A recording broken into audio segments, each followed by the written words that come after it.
Back in the building. Woohoo! Out my mouth into your ear. We are back. If I said it, I probably Probably meant meant it. that. Talk to me. Yes. So tell me, why you got on that hat today? What's the I'm point of glad. that? Absolutely glad you asked that question. Why I have this hat on. So we had to wait till all the emotions and the anger die down before we broach this subject. And of course, we talking about Cyrus Carmack Belton, a 14-year-old kid who was shot in the back In South Carolina, in Columbia. South Carolina. Yep. Very controversial. And of course, us being black, we need to talk about this subject. We need to bring it to your attention and we need to address these issues. So first of all, the owner, my baby gonna have to help me pronounce this name. I don't want to mess it up. Chucky Rick Chow. Chai Key Rick Chow. His nationality is from Hong Kong. And as you know, and as we know from traveling throughout Asia, hence why I got the hat on, that all Asians are not a monolith, like all black people are not a monolith. That's right. Thai people are not the same as Vietnamese. Vietnamese is not the same as people from Japan. Everybody is different. And us being black, we understand that the hate that we receive is from every nationality on the planet. So, us being black, it was definitely a conversation that we must have and address.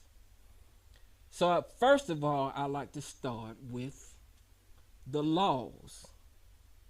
In every state is governed by different laws that they have created on their books.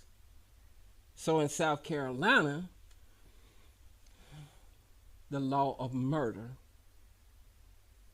we will address. So in South Carolina, they have, let's start with first degree murder and try to talk through and understand what first degree murder consists of in South Carolina. And of course, the it's all about How you charge a person how you charge a when person events happen. exactly, and it's with beyond a reasonable doubt is first degree murder.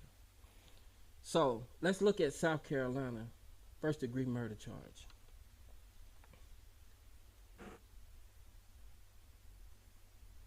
So in South Carolina, first degree murder says to prove it, murder requires showing that the defendant intentionally killed another person with malice or forethought, often alongside aggravating circumstances. All right, so let's dig down into that. South Carolina defines murder as the killing of any person with malice or forethought, which can be either express, intentional, or implied reckless disregard for human life. Okay? So let's delve down into those differences. Unlawful killing defined defendant caused the death of another person, which we know that happened. Malice or forethought, the killing was intentional or carried out with reckless disregard for life.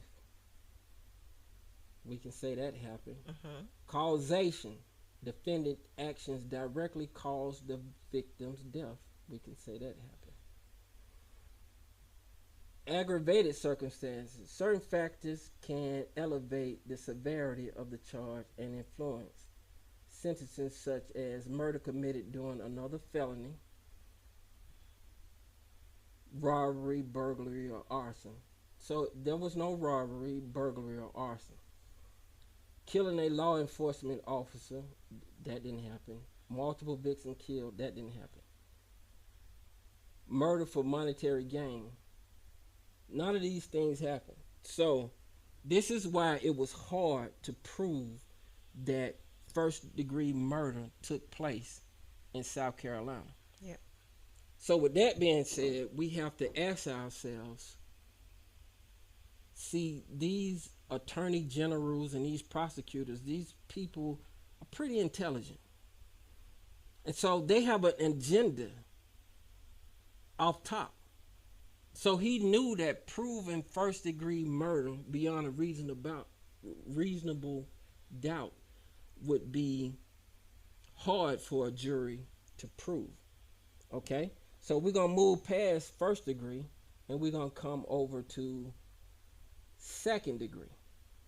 So check this out. In South Carolina, does not recognize second degree murder. All right? So, of course, we can't go with the second degree.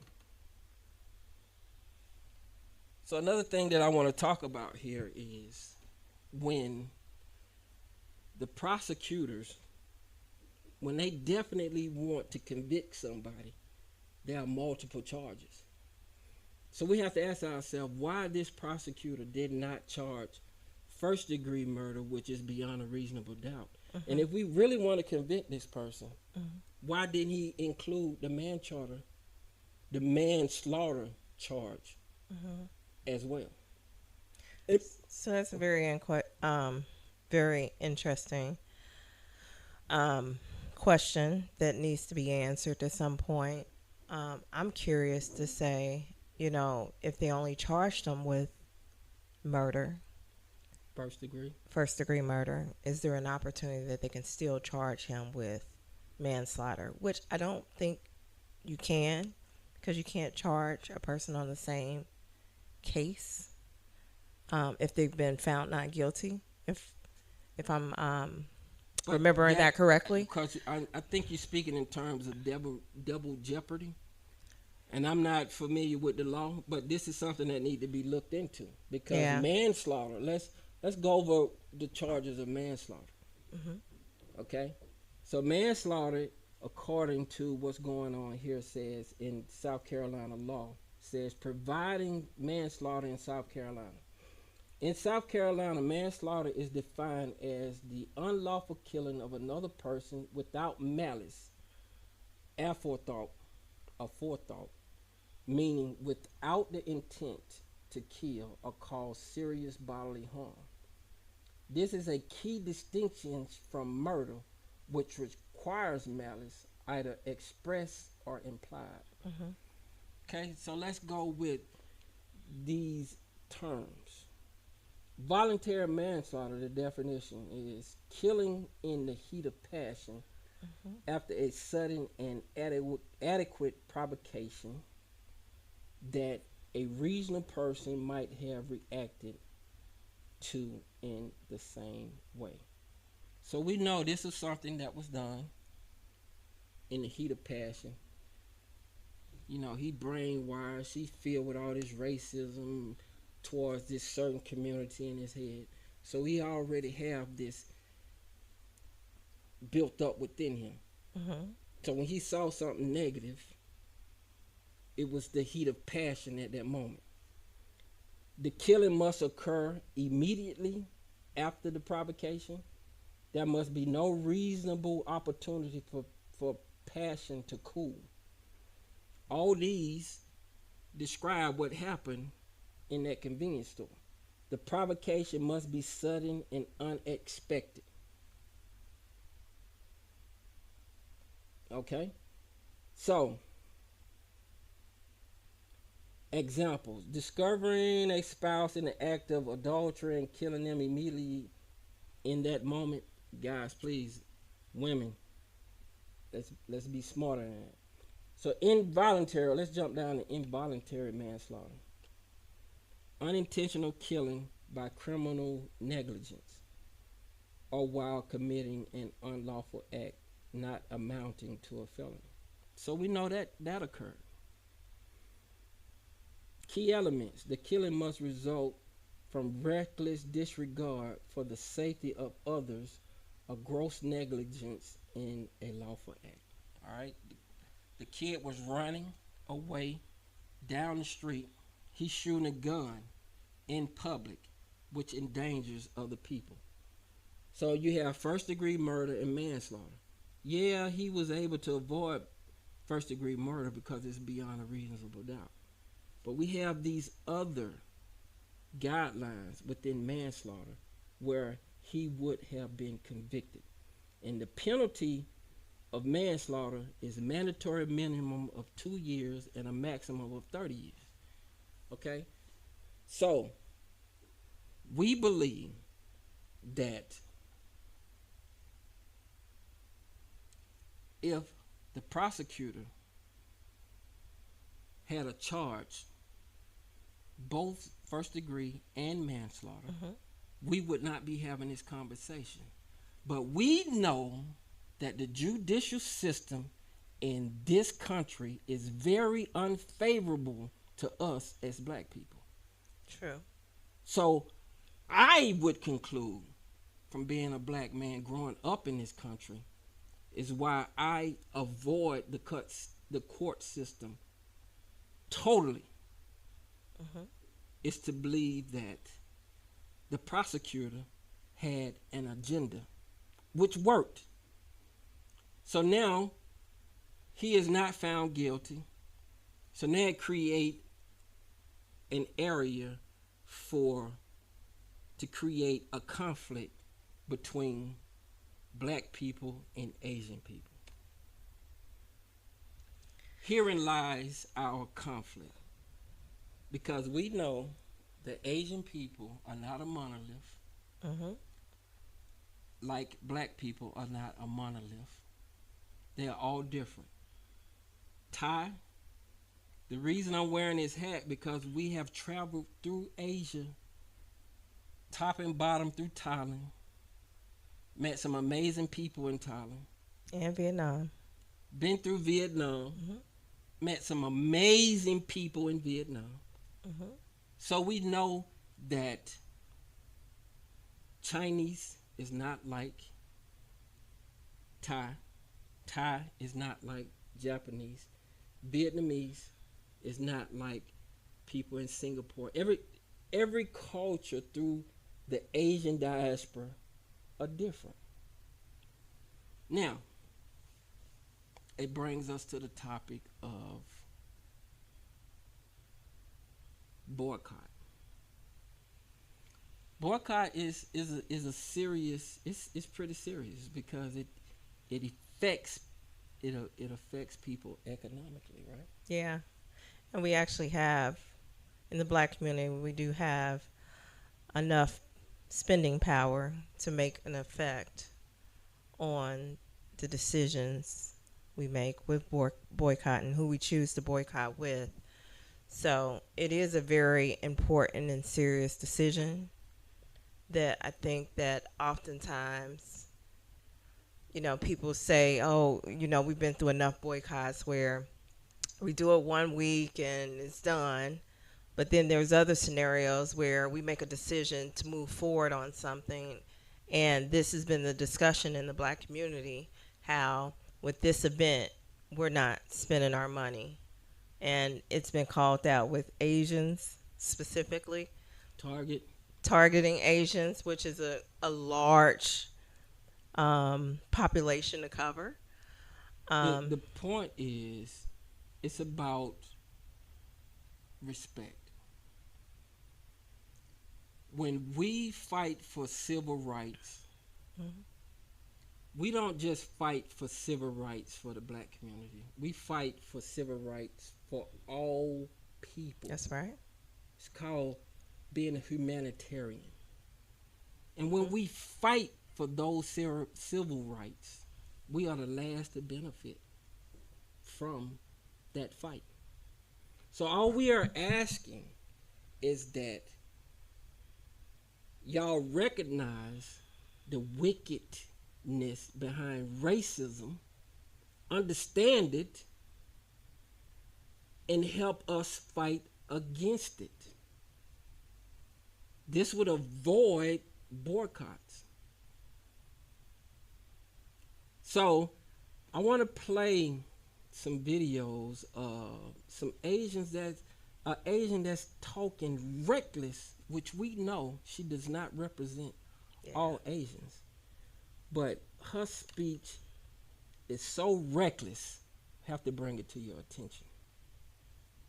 A fucking opinion, and I'm gonna call you out since you motherfuckers don't seem to fucking understand.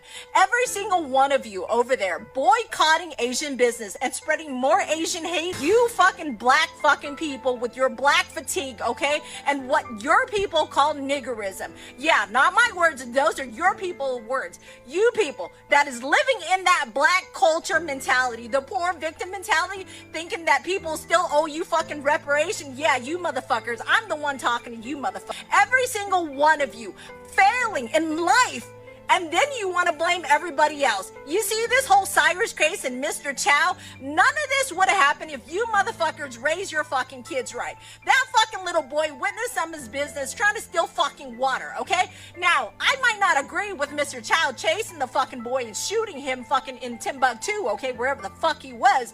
But here's the crazy part. If you had disciplined your fucking boy right, he wouldn't be in someone's store trying to steal fucking a 50-cent bottle of fucking water in the first place, okay? Not only that, you go and attack the fucking attorney defending his clients, and then here's the truth of the matter.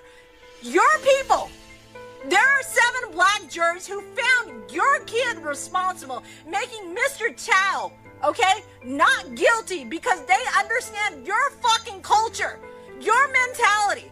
You failed your kid. Your society failed your kid. Your mentality failed your kid. That niggerism fucking attitude failed your popular fucking opinion. And I'm gonna call. So she touched on a lot there. All right, first she talked about the N word, which I'm gonna follow up with the N word. I got a good one for the N word. And then she talked about what other points that you could pull out of. She spoke on. It was just a lot of hostility in that video. Let's talk about the shooting in the back. And I'm gonna say this 10 toes to the pavement with it. Anybody that shoot anybody in the back is a coward. We live in these United States where anybody can have a gun. Anybody can possess a gun. Everybody has a gun. So it's not like it would be unnormal or not normal for a young kid to have a gun, because this is America and they sell guns in this country. Okay, black people, we don't own gun companies where we producing guns. We don't manufacture gunpowder. None of that is coming from us. It's the white establishment that owns these gun companies, and they put them out in the community. So anybody can have a gun. That's the culture that we live in. And I can do a follow-up video behind that to show everybody got a gun in America. So, but I'm going to say this. If you shoot anybody running away from you, you are a coward. It's just like us growing up in the 70s. We had fist fights. What kind of man going to keep punching on another person that's running away? Yeah. You're a coward. Period. Okay? Hands down. Her conversation is reckless.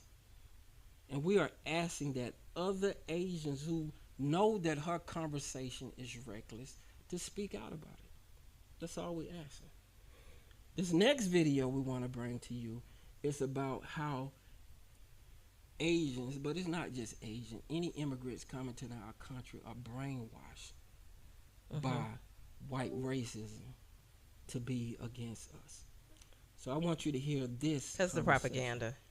From this young lady who is talking about how she was taught to speak to be Asian. Like, against. we heard about America and we learned that to survive in this country, we needed to align ourselves with whiteness and not blackness because we didn't want to catch that smoke, essentially.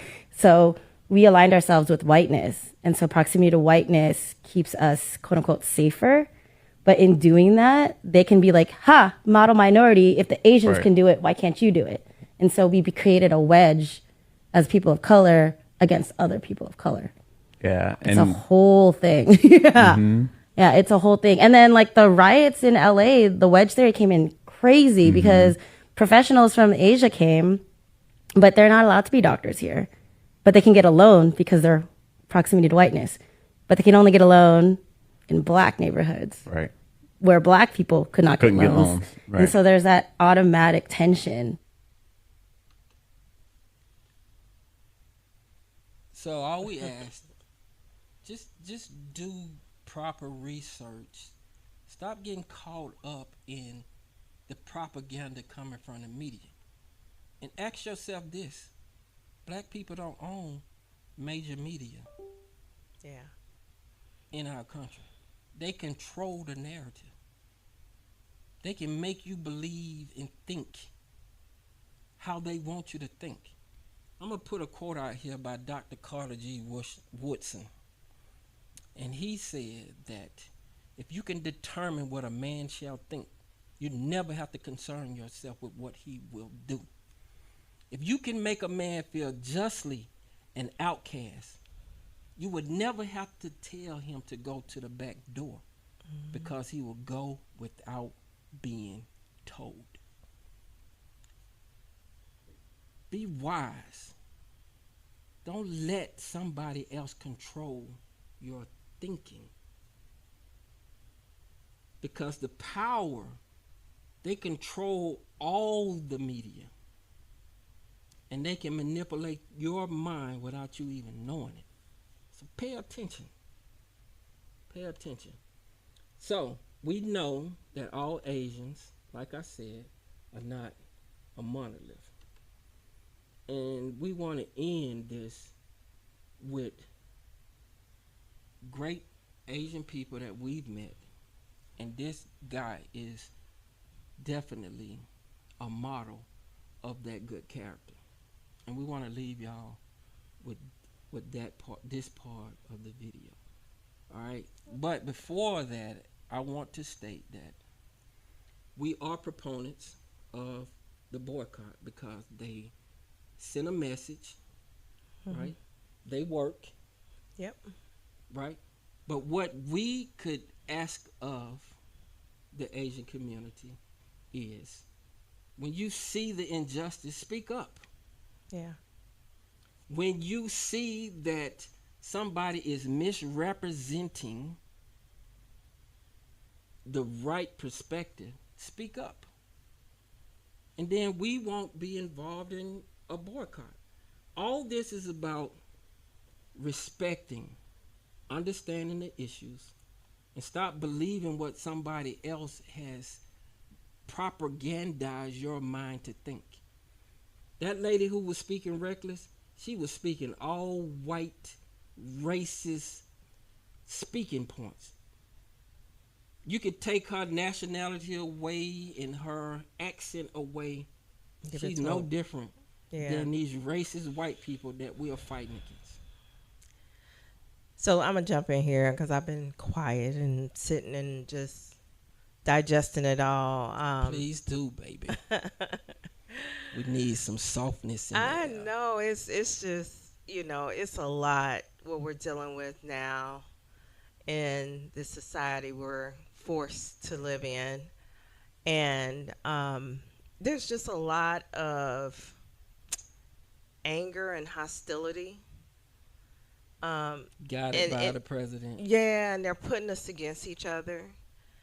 And If you're the president, I'm sorry, but if you're the president of any country, it's about bringing the people together, not dividing. Yep. And so with that being said, I think that, it happened. It's a disaster that it happened because now it's something we have to deal with, whether it's through a boycott, whether it's, sitting down and having some real conversations about why anyone would feel that it was okay to chase a 14-year-old out of a store A bottle of water. over a bottle of water that they thought he may have stole. It's just no justification at all. Having sons, it's just I'm not okay with it. This is very hard to even talk about because it could be any one of our sons, and it's just not acceptable on any level.